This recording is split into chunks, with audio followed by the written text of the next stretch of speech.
안녕하세요. 책 읽는 봄날입니다. 행복한 시간 되세요.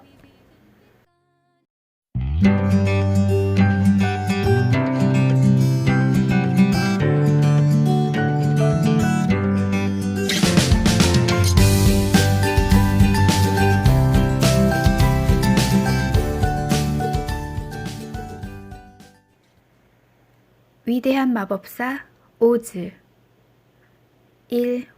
회오리바람. 도로시는 캔자스주의 드넓고 황량한 초원에서 살고 있었다.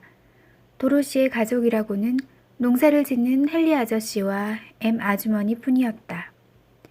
그들이 살고 있는 집은 아주 조그마하고 보잘것이 없었다. 집을 짓는 데 필요한 목재를 수백 킬로미터나 떨어진 곳에서부터 마차로 실어와야 했기 때문이다. 그래서 그들의 집이라고 해야 4개의 벽과 마루와 지붕으로 이루어진 방 한 칸이 전부였다.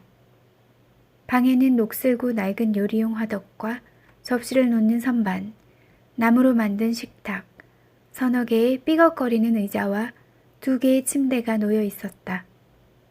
헨리 아저씨와 엠 아주머니는 한쪽 구석에 커다란 침대를 놓고 잠을 잤다. 도로시의 작은 침대는 맞은편 구석에 자리 잡고 있었다. 물건을 넣어두는 창고나 지하실 같은 것은 없었다. 단지 바닥에 작은 굴이 하나 파여 있을 뿐이었다. 피신처라고 불리는 그곳은 어떤 건물이든 단숨에 부셔버릴 수 있는 커다란 회오리 바람이 닥쳐왔을 때 온 가족이 몸을 피하기 위한 곳이었다.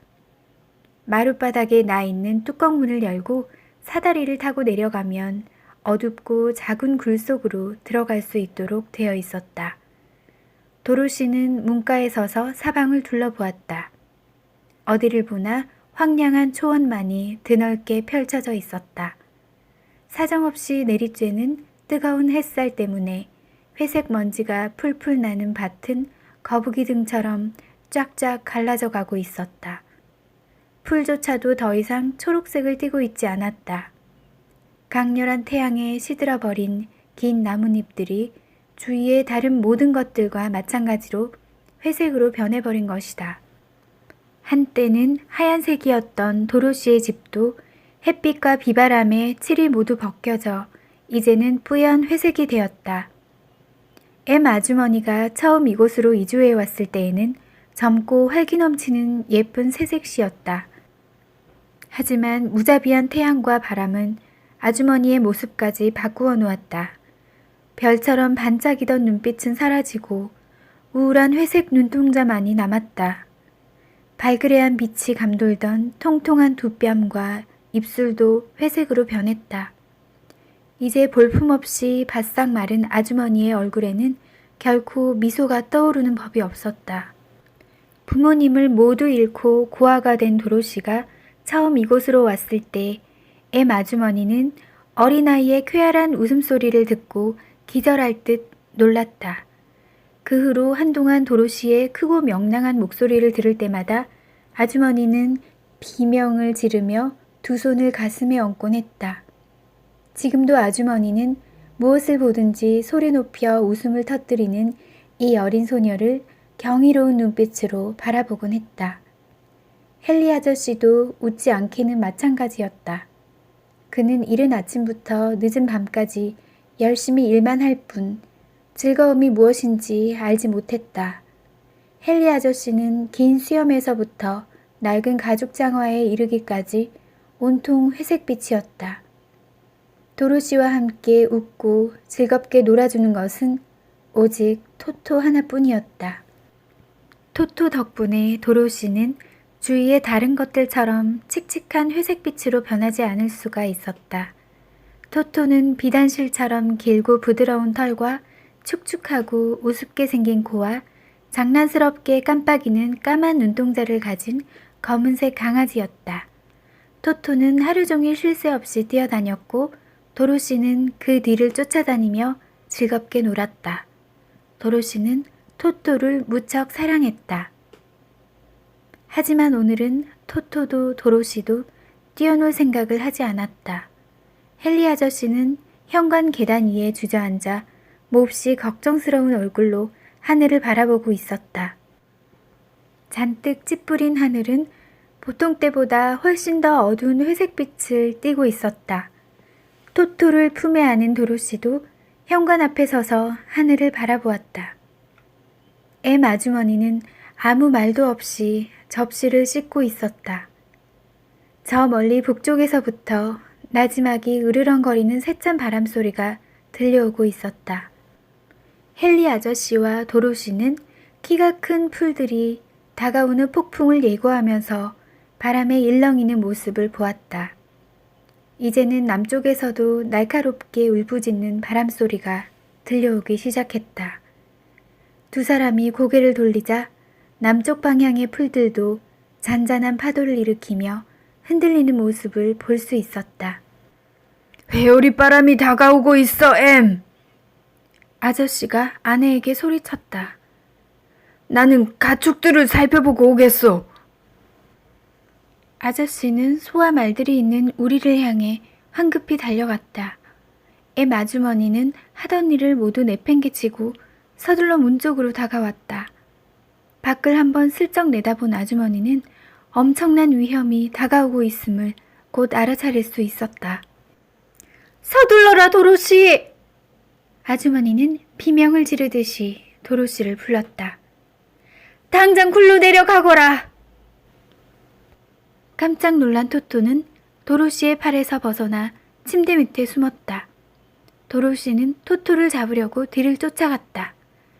너무나 겁에 질린 엠 아주머니는 먼저 마루 위에 나 있는 뚜껑문을 열고 사다리를 타고 작고 어두운 지하 굴 속으로 들어갔다. 간신히 토토를 붙잡은 도로시는 아주머니의 뒤를 따라갔다. 도로시가 거의 뚜껑문 앞에 다다랐을 때 무시무시한 바람소리가 들려왔다. 그리고 집 전체가 심하게 흔들리는 바람에 도로시는 그만 균형을 잃고 넘어지고 말았다. 그 순간 참으로 이상한 일이 벌어졌다. 집이 두세 번 빙빙 돌더니 천천히 허공으로 떠오르기 시작한 것이다. 도로시는 마치 커다란 풍선을 타고 있는 느낌이었다. 북쪽에서 불어온 바람과 남쪽에서 불어온 바람은 정확하게 도로시의 집이 서 있는 곳에서 부딪혔다. 그리고 그곳을 중심으로 거대한 회오리 바람이 일어난 것이다. 회오리 바람의 중심은 보통 아주 조용하기 마련이다. 하지만 사방에서 밀려드는 거센 바람의 압력 때문에 도로시의 집은 하늘 높이 들어 올려졌다. 그리고 회오리 바람의 제일 꼭대기까지 밀려 올라갔다. 집은 그대로 회오리 바람에 실린 채 수백 킬로미터나 떨어진 먼 곳으로 운반되었다. 그것은 마치 깃털을 나르듯이 아주 쉬운 일이었다. 주위는 온통 깜깜했고 바람은 사납게 울부짖고 있었다. 하지만 도로시는 그다지 무섭지 않았다. 처음에 몇 번 정도만 집이 빙빙 돌고 심하게 요동을 쳤을 뿐, 그 이후로는 마치 흔들요람을 탄 것처럼 편안하게 느껴졌기 때문이다. 하지만 토토는 별로 기분이 좋은 것 같지 않았다. 토토는 방 안 여기저기를 뛰어다니면서 큰 소리로 연신 지저댔다. 한편 도로시는 조용히 마루 한가운데 앉아서 다음에는 어떤 일이 벌어질지 기다리고 있었다. 그런데 마루 위에 열려있는 뚜껑문 근처로 너무 가까이 다가간 토토가 그만 구멍 속으로 떨어지고 말았다. 순간 도로시는 영영 토토를 잃어버렸다고 생각했다. 하지만 곧 토토의 작은 귀가 구멍 위로 삐죽이 올라와 있는 것이 보였다. 바람의 압력이 너무나 강했기 때문에 토토는 더 이상 밑으로 떨어지지 않고 허공에 계속 떠 있었던 것이다. 구멍 옆으로 조심스럽게 기어간 도로시는 재빨리 토토의 귀를 붙잡아 안으로 끌어들였다. 그리고 더 이상 그런 일이 일어나지 않도록 뚜껑 문을 닫아버렸다. 몇 시간이 흐르자 도로시는 차츰 겁이 나고 무서운 생각이 들기 시작했다. 집 밖에서 들려오는 무시무시한 바람소리는 귀를 멀게 할 정도였다. 이대로 집이 공중에서 떨어지게 되면 산산조각이 나버릴 것이다. 도로시는 몹시 걱정스러웠다. 또다시 몇 시간이 흘렀다. 하지만 좀처럼 무슨 일이 일어날 것 같지 않았다. 서서히 두려운 생각이 사라지자 도로시는 공연히 미리부터 걱정하면서 벌벌 떨지는 말아야겠다고 결심했다.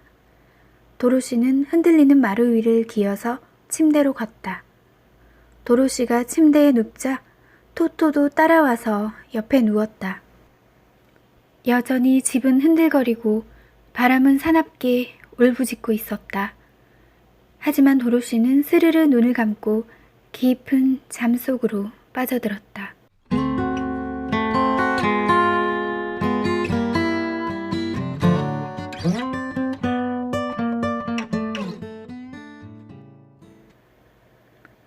이 뭉크킨의 나라에 떨어진 도로시. 도로시는 깜짝 놀라 잠에서 깨어났다. 갑자기 커다란 충격이 느껴졌기 때문이었다. 그나마 푹신한 침대 위에 누워 있었기에 다행이었지. 그렇지 않았다면 크게 다쳤을 것이다. 도로시는 한동안 잔뜩 숨을 죽인 채 무슨 일이 일어난 것일까 주위를 둘러보았다. 겁에 질린 토토는 차갑고 조그마한 코를 도로시의 얼굴에 들이밀며 애처롭게 낑낑거렸다. 침대에서 벌떡 일어나 앉은 도로시는 더 이상 집이 흔들리지 않는다는 사실을 깨달았다. 주위를 온통 감싸고 있던 캄캄한 어둠도 사라져버렸다. 밝은 햇살이 창문을 통해 방 안 가득히 쏟아져 들어오고 있었다.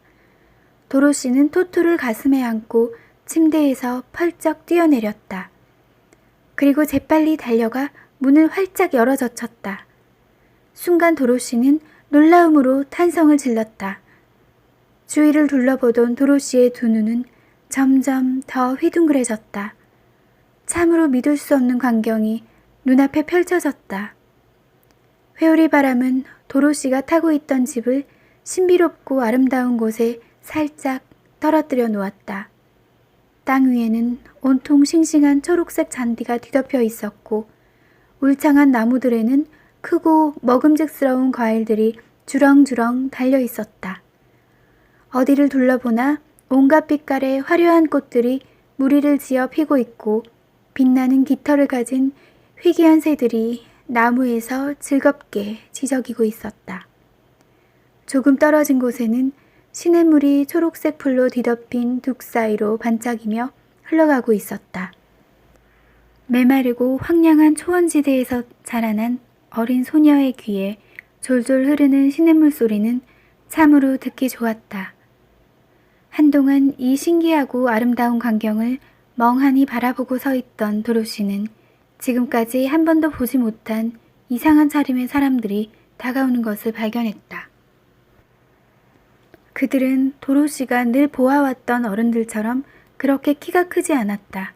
그렇다고 아주 작은 난쟁이들은 아니었고 도로시와 키가 거의 비슷했다.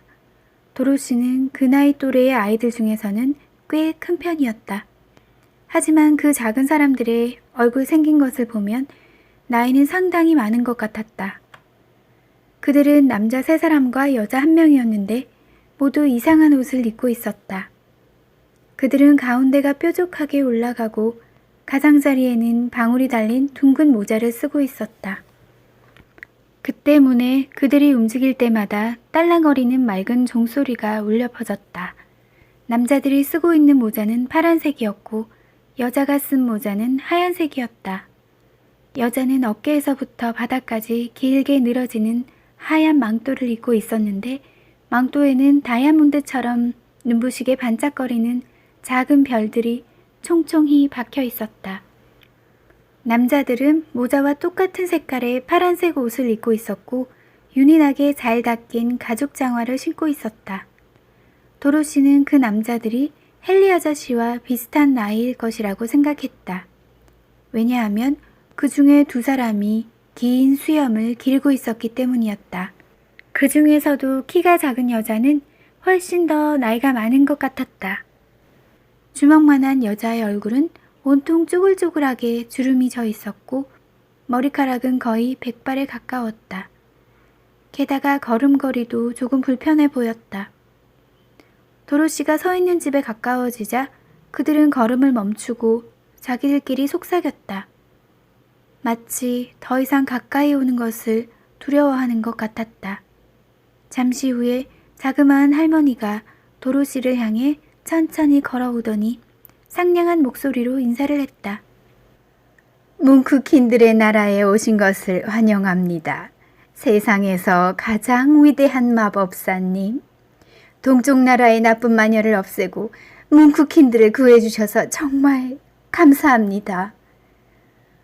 도로시는 이 말을 듣고 어리둥절했다. 이 작은 할머니는 왜 나를 위대한 마법사라고 부르는 걸까? 내가 동쪽 나라의 나쁜 마녀를 없애다니? 그건 또 무슨 소리일까? 도로시는 그저 회오리바람에 실려온 어린 소녀일 뿐이었다.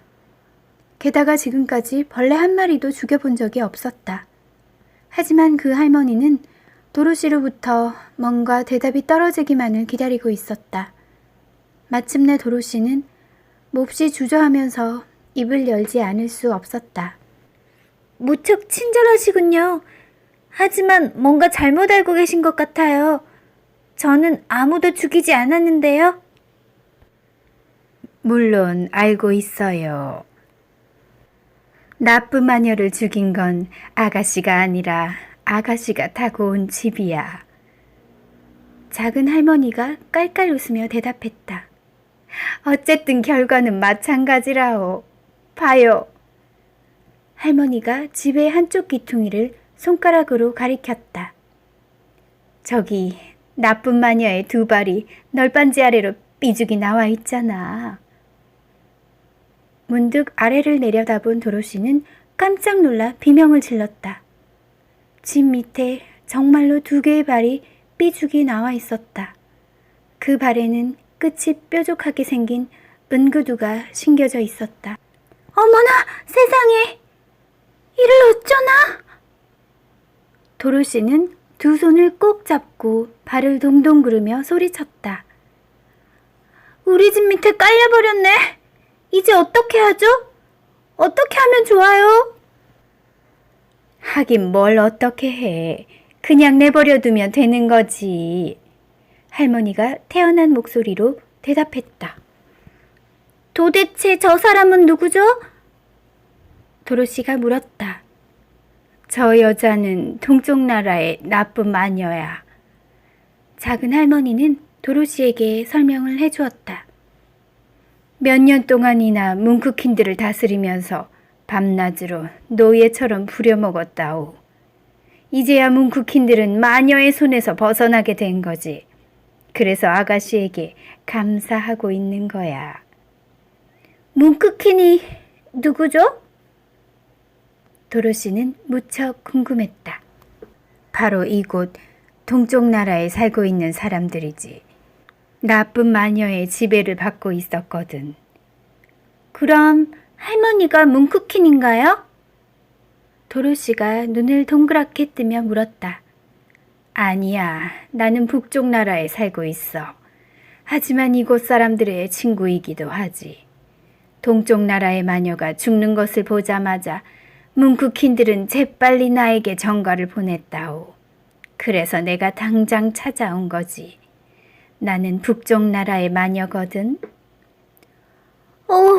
세상에! 도로시가 큰 소리로 외쳤다. 할머니가 진짜 마녀란 말인가요? 그래요. 진짜 마녀라오. 작은 할머니가 빙그레 미소를 지으며 대답했다. 하지만 나는 착한 마녀지. 그래서 이곳 사람들은 나를 무척 좋아한다오. 비록 이곳을 다스리던 나쁜 마녀만큼 마법이 세지는 못하지만 말이야. 나 혼자 힘으로는 도저히 이곳 사람들을 구해줄 수가 없었지.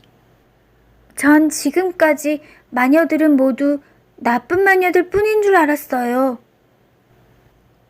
도로시는 겁먹은 표정으로 할머니를 바라보았다. 진짜 마녀를 보니 약간 무서운 생각이 들었던 것이다. 오, 아니야. 그렇지 않아요. 사람들이 잘못 알고 있는 거지. 오즈의 나라에는 4명의 마녀가 있는데 말이지. 그 중에 북쪽 나라와 남쪽 나라에 사는 2명은 아주 착한 마녀라오. 그건 정말이야. 내가 보장하지. 왜냐하면 내가 바로 그 2명 중에 1명이니까. 틀림없는 사실이라오. 하지만 동쪽 나라와 서쪽 나라에 사는 마녀들은 정말로 나쁜 마녀들이야. 이제 아가씨가 그 2명 중에 1명을 죽였으니 오즈의 나라에는 나쁜 마녀가 1명밖에 남지 않은 셈이구먼. 서쪽에 사는 나쁜 마녀 하나만 남았어. 하지만 말이에요. 도로시가 잠깐 동안 뭔가를 생각하더니 입을 열었다. 엠 아주머니 말씀이 마녀들은 모두 죽었다고 했어요. 아주 옛날에 죽었다고 말이죠. 엠 아주머니가 누구지? 할머니가 물었다. 엠 아주머니는 저와 함께 캔자스주에 사는 아주머니예요.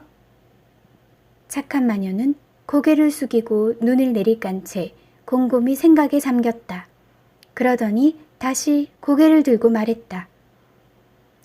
캔자스가 어딘지 나는 모르겠구나. 그런 이름은 생전 처음 들어봐. 어디 아가씨가 한번 말해보겠수? 문명이 발달한 곳인가? 어머, 그럼요. 그렇다면 대답은 하나뿐이구만. 내 생각에 문명이 발달한 나라에는 마녀가 1명도 남아있지 않은 모양이야. 마법사도 마술사도 요술쟁이도 없는 게지. 하지만 아가씨도 보다시피 오즈의 나라는 문명화된 곳이 아니라오. 여기는 세상 다른 곳과는 완전히 동떨어진 곳이니까 말이지. 그래서 아직도 이 나라에는 마법사나 마녀가 있다오. 마법사는 누구죠? 오즈가 바로 위대한 마법사님이시지. 착한 마녀는 목소리를 잔뜩 낮추며 속삭였다. 그분은 에메랄드시에 살고 계시는데 다른 어떤 마녀들보다도 훨씬 더 강력한 힘을 가지고 있어. 도로시는 또 다른 궁금한 점을 물어보려고 했다. 바로 그때 2 사람 곁에 말없이 서 있던 뭉크킨이 비명을 지르며 나쁜 마녀가 깔려 있었던 집 아래쪽을 가리켰다. 무슨 일이지? 착한 마녀가 깜짝 놀라 물었다. 그리고 바닥을 내려다보더니 큰 소리로 웃기 시작했다. 죽은 마녀의 발이 어디론가 사라지고 응구두 2짝만이 달랑 남아있었던 것이다. 그 마녀는 너무 늙었던 거야. 착한 마녀가 고개를 흔들며 설명했다. 그래서 햇빛에 빨리 말라버린 거지. 이제 마녀는 완전히 사라졌구만. 그러니 이 응구두는 아가씨 거라오. 아가씨가 신어야만 해요. 허리를 숙여 구두를 집어둔 마녀는 구두에 묻은 흙을 털어내었다. 그리고 도로시에게 내밀었다. 동쪽 나라 마녀는 이 구두를 굉장히 자랑스럽게 여겼답니다. 뭉크킨 중에 한 사람이 말했다. 이 구두에는 뭔가 놀라운 마법이 있는 게 분명합니다. 하지만 그게 무엇인지 저희는 모른답니다. 도로시는 구두를 가지고 집 안으로 들어가 식탁 위에 조심스럽게 올려놓았다. 그리고 다시 뭉크킨들이 있는 밖으로 나왔다. 저는 다시 아저씨와 아주머니가 있는 곳으로 돌아가고 싶어요. 2분이 나 때문에 무척 걱정하실 테니까요. 그러니 제가 길을 찾을 수 있도록 도와주시겠어요? 뭉크킨들과 착한 마녀는 서로의 얼굴을 마주보았다. 그리고 다시 도로시를 쳐다보더니 똑같이 고개를 저었다. 여기서부터 조금만 동쪽으로 가면 아주 커다란 사막이 있답니다. 하지만 아무도 그곳을 건너간 사람은 없어요. 남쪽도 마찬가지입니다. 또 다른 뭉크킨이 입을 열었다. 내가 직접 그곳에 가서 내 눈으로 보았어요. 그곳에는 거들링들이 살고 있지요. 제가 듣기로는 서쪽도 마찬가지라고 하더군요. 3번째 사람이 말했다. 그곳에는 윙키들이 살고 있는데 서쪽 나라의 나쁜 마녀가 다스리고 있습니다. 만약 아가씨가 그곳을 지나간다면 나쁜 마녀에게 잡혀서 노예가 될 겁니다. 내가 사는 곳은 북쪽이라오. 착한 마녀가 말했다. 하지만 그것도 아주 넓은 사막으로 둘러싸여 있지. 미안하지만 아가씨, 아가씨는 이곳에서 우리와 함께 살아야 할 것 같구려. 이 말을 들은 도로시는 흐느껴 울기 시작했다. 이 낯선 사람들 틈에 둘러싸여 살아갈 일을 생각하자 갑자기 외로운 생각이 들었다. 도로시가 우는 모습을 보자 마음씨 착한 뭉크킨들도 가슴이 아픈 모양이었다.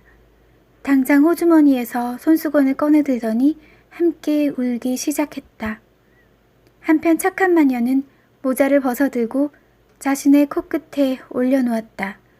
그리고 엄숙한 목소리로 하나, 둘, 셋을 세었다. 그러자 갑자기 모자가 평평한 돌판으로 변하고 그 위에 하얀 분필로 씌어진 커다란 글씨가 나타났다. 도로시를 에메랄드시로 보낼 것. 코끝에서 판을 내린 마녀는 그 위에 적힌 글을 읽어보았다. 그리고 조심스럽게 물었다. 아가씨 이름이 도로시인가? 네, 맞아요. 도로시는 눈물을 닦으며 고개를 쳐들었다. 그럼 에메랄드시로 가보도록 해요. 어쩌면 위대한 마법사 오즈가 아가씨를 도와줄지도 모르니까 말이요. 에메랄드시는 어디에 있죠? 도로시가 물었다. 그곳은 정확히 이 나라의 가운데 있다오. 그곳은 내가 아까 말했던 것처럼 위대한 마법사 오즈가 다스리고 있지. 그분은 좋은 분인가요? 도로시가 걱정스러운 듯이 물었다. 그분은 좋은 마법사라오. 하지만 나는 그분이 남자인지 여자인지도 몰라. 한 번도 뵌 적이 없으니까. 그곳에는 어떻게 가죠? 걸어가야만 해요. 아주 먼 여행이 되겠구려. 이 나라를 지나가다가 보면 때론 즐거운 일도 있겠지만 때로는 무섭고 끔찍한 일도 일어날 거야. 하지만 내가 여기서 알고 있는 마법을 다 써서 아가씨를 위험으로부터 지켜줄 수 있도록 노력해 보겠소. 저와 함께 가시면 안 되나요? 도로시가 애원하듯이 물었다. 이제 그애에게는 늙은 마녀가 믿고 따를 수 있는 단 한 명의 친구처럼 여겨졌다. 미안하지만 그럴 수가 없어. 착한 마녀가 대답했다. 그 대신 아가씨에게 입맞춤을 해주지. 어느 누구도 감히 북쪽 마녀가 입맞춤해준 사람을 해치지는 못할 테니까. 착한 마녀는 도로시에게 가까이 다가오더니 이마에 살짝 입을 맞추었다. 그러자 도로시의 이마 위에 둥글고 빛나는 자국이 생겨났다. 에메랄드시로 가는 길엔 노란 벽돌이 깔려 있어. 착한 마녀가 설명했다. 그러니까 길을 잃을 염려는 없겠지. 오즈 앞에 가면 두려워하지 말고 아가씨의 사정을 솔직히 말씀드리도록 해요. 꼭 도와주실 거야. 그럼 잘 가요, 예쁜 아가씨. 3명의 뭉크킨들은 깊이 허리를 숙여 절을 했다. 그리고 도로시에게 즐거운 여행이 되기를 빈다고 말하고는 숲속으로 사라졌다. 착한 마녀는 도로시를 향해 다정하게 고개를 끄덕이더니 왼쪽 발꿈치를 땅에 대고 3번 빙빙 돌았다. 그리고 순식간에 모습을 감췄다. 이 광경을 보고 깜짝 놀란 토토는 큰 소리로 지저댔다. 사실은 마녀가 앞에 있는 동안 토토는 겁에 질려 꼼짝도 하지 못하고 있었다. 하지만 도로시는 어느 정도 예상했던 일이었기 때문에 그다지 놀라지 않았다.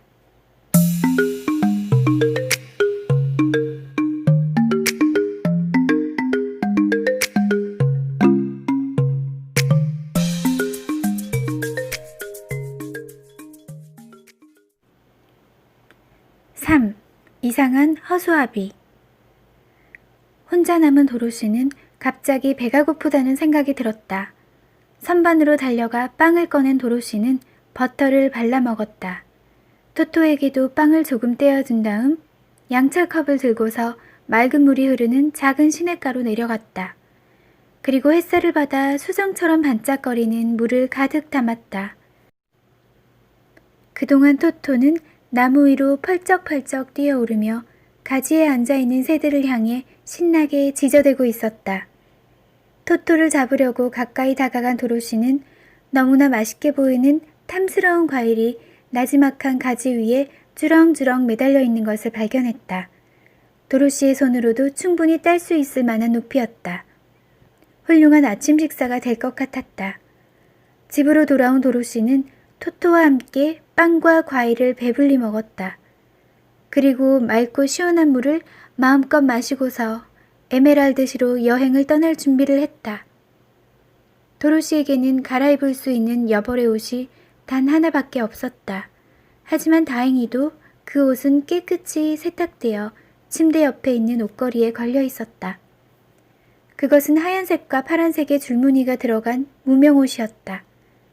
하도 여러 번 빨아서 파란색이 조금 바래기는 했지만 아직은 꽤 입을만 했다. 도로시는 손과 얼굴을 깨끗이 씻고 빨아놓은 옷으로 갈아입었다. 그리고 머리에는 차양이 달린 분홍색 모자를 썼다. 마지막으로 작은 바구니에 빵을 가득 담고 하얀 손수건으로 덮었다. 이제 길을 떠나려고 하는 순간 문득 발을 내려다본 도로시는 신발이 너무나 낡고 더러워졌다는 생각이 들었다. 토토, 이 신발로는 도저히 여행을 할 수가 없을 것 같구나. 토토도 새까맣고 동그란 눈으로 그녀의 얼굴을 바라보며 꼬리를 흔들었다. 마치 말을 알아듣는 것 같았다. 바로 그때 식탁 위에 놓여있던 동쪽 나라 마녀의 응구두가 도로시의 눈에 띄었다. 저 신발이 내 발에 맞을지 모르겠다. 저 신발이라면 먼 길을 걸어도 괜찮을 거야. 잘 닳지 않을 테니까 말이야. 도로시는 낡아빠진 가죽 신발을 벗고 은구두를 신어보았다. 구두는 마치 도로시를 위해 만들어 놓은 것처럼 발에 꼭 맞았다. 마침내 도로시는 바구니를 집어들고 말했다. 자, 가자 토토. 에메랄드시로 가는 거야. 위대한 마법사 오즈에게 캔자스로 돌아갈 수 있는 방법을 물어보자. 도로시는 문을 잠근 다음 열쇠를 호주머니 속에 조심스럽게 집어넣었다. 그리고 길을 떠났다. 토토는 아주 엄숙한 표정으로 도로시의 뒤를 따라왔다. 여러 갈래의 길이 있었지만 도로시는 금방 노란색 벽돌이 깔린 길을 찾을 수가 있었다.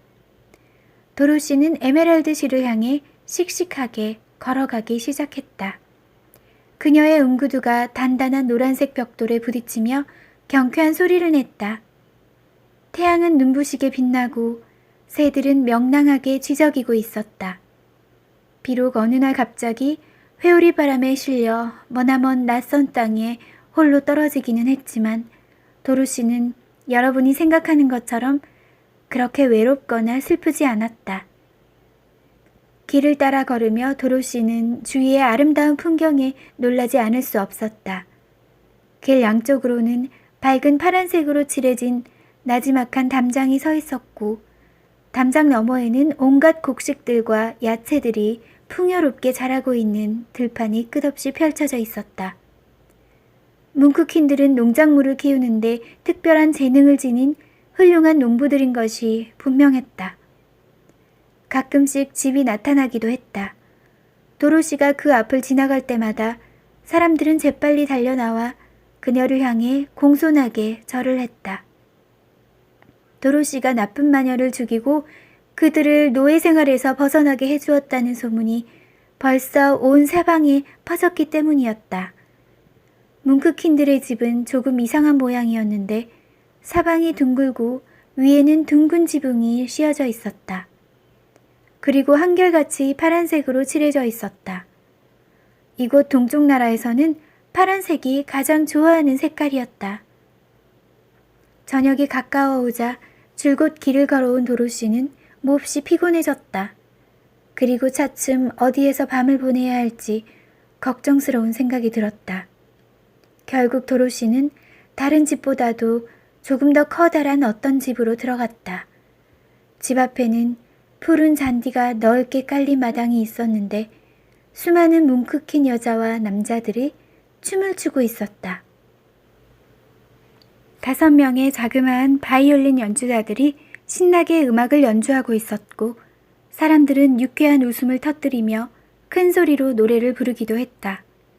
한쪽 옆에 놓인 커다란 식탁 위에는 먹음직스러운 과일들과 온갖 종류의 나무 열매들, 파이와 케이크, 그리고 여러 가지 맛있는 음식들이 산더미처럼 쌓여 있었다.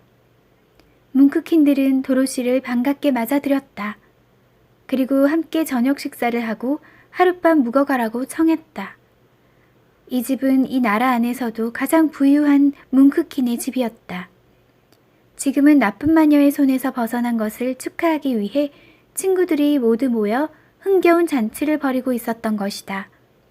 도로시는 푸짐한 저녁을 마음껏 먹었다. 이 집의 주인인 부자 뭉크킨이 직접 그의 시중을 들어주었다. 그의 이름은 보크였다. 식사를 마친 도로시는 긴 의자 위에 앉아 춤을 추는 사람들의 모습을 지켜보았다. 보크가 도로시의 응구들을 보고 말했다. 당신은 위대한 마법사가 틀림없군요. 왜 그런 말을 하는 거죠? 도로시는 어리둥절한 표정으로 물었다. 그 나쁜 마녀를 죽이고 마녀의 응구들을 신고 있으니까 말이죠. 게다가 당신이 입은 옷은 하얀색이잖아요. 이곳에서는 오직 마녀와 마법사들만 이 하얀색 옷을 입을 수 있답니다. 사실 제 옷은 파란색과 하얀색 줄무늬가 들어있는 거예요. 도로시는 치마의 주름을 펴보이며 말했다. 그거야말로 당신에게 딱 어울리는 색깔이죠. 보크가 말했다. 파란색은 뭉크킨의 색이고 하얀색은 마녀들이 입는 색이죠. 그러니까 우리들은 당신이 우리들의 친구인 착한 마녀라는 걸 금방 알 수 있답니다. 이 말을 들은 도로시는 뭐라고 해야 할지 몰랐다. 모든 사람들이 그녀를 마녀라고 생각하고 있는 것 같았다.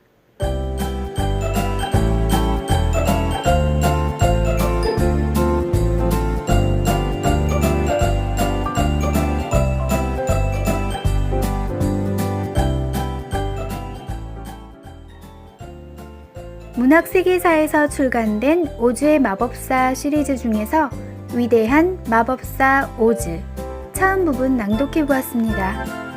이야기는 계속됩니다. 꼭 읽어보시길 바랍니다.